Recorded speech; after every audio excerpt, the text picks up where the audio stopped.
Before starting testing with FUELSTAT, adhere to internal policies on using PPE when handling fuel. Nitrile gloves and safety eyewear are generally recommended. Have a clean, clear workspace and some paper towels on hand. You are ready to start. Do not open Test Up until you have sample ready and are ready to test. Each kit contains one test plate, a syringe with extraction tube, test bottle, an alcohol wipe, and instructions. These instructions are available in multiple languages. Always take fuel sample from the bottom of the tank. It is important that sample points and sampling equipment are clean and to use a new sample container for each test to help minimize risk of cross-contamination. When cleaning a sample point, or if required to reuse a container, make sure they are thoroughly cleaned before use with a 70% alcohol wipe or equivalent and leave to dry.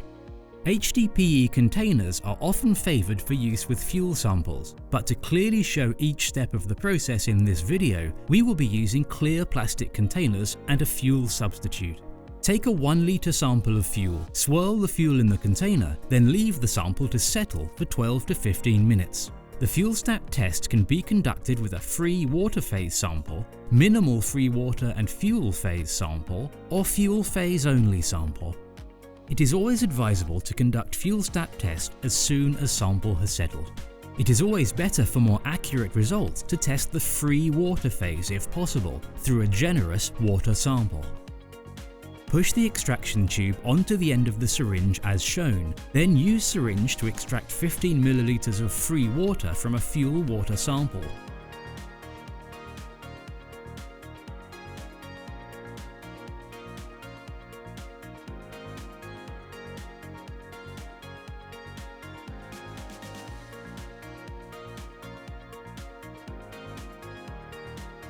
Fill to bottom water line of test bottle. Where there is only minimal free water evident, do not worry if water sample will not reach bottom water line. Transfer the free water that can be seen into the test bottle.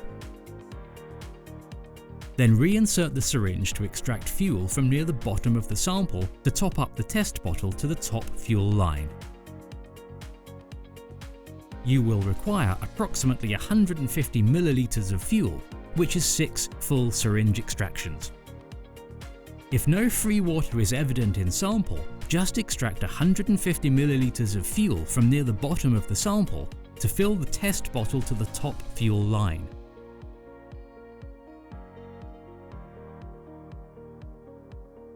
Now, tighten the dropper cap onto the test bottle and shake for 5 seconds. Invert test bottle 45 degrees for approximately 90 seconds to allow the blue fluid to settle out in the shoulder of the bottle. Please note that for a free water phase only test, the blue fluid will not separate out. Now fully invert the bottle and keep the bottle inverted at all times. To ensure that no fuel is trapped in the nozzle of the test bottle, place 4 drops onto a tissue to help ensure that only the blue liquid is transferred onto the FUELSTAT test plate. Do not turn the bottle from pointing down to pointing up until the test is completed. If you do turn bottle over by mistake, then repeat the previous steps, shaking the test bottle once more, inverting 45 degrees to let blue fluid settle again, and place 4 drops onto a tissue before continuing. Place 4 drops into each well. It is important to never let any fluid enter the viewing panes. This may ruin the test.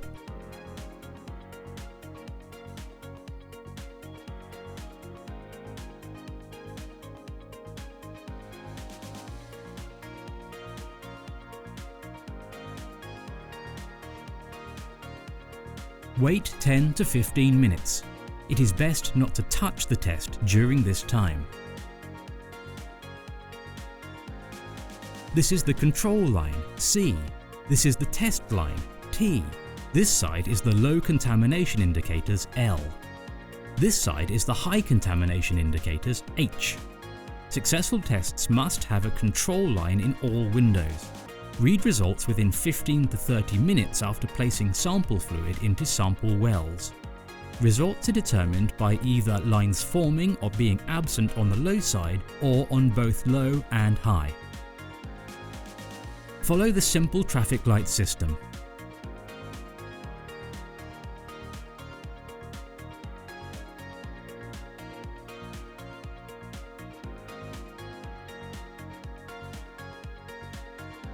All 12 lines forming is green.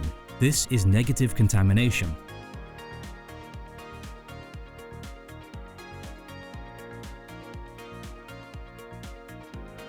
Any individual missing test T lines on the low side is amber. This is a moderate contamination.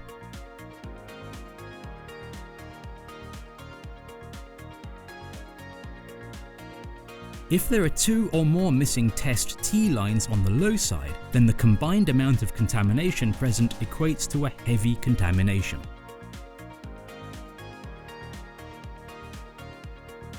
Any missing test T lines on the high side is red.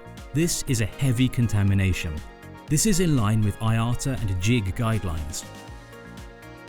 It does not matter if some lines are fainter. A line means no low or high contamination.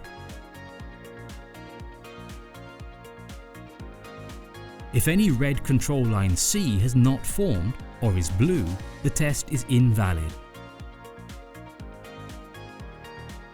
To summarize, all 12 lines means green, negative. Individual lines missing on low side mean amber, moderate. Any lines missing on high side or 2 or more lines missing on low side means red, heavy. Always remember, help is at hand. Email info@canidia.com.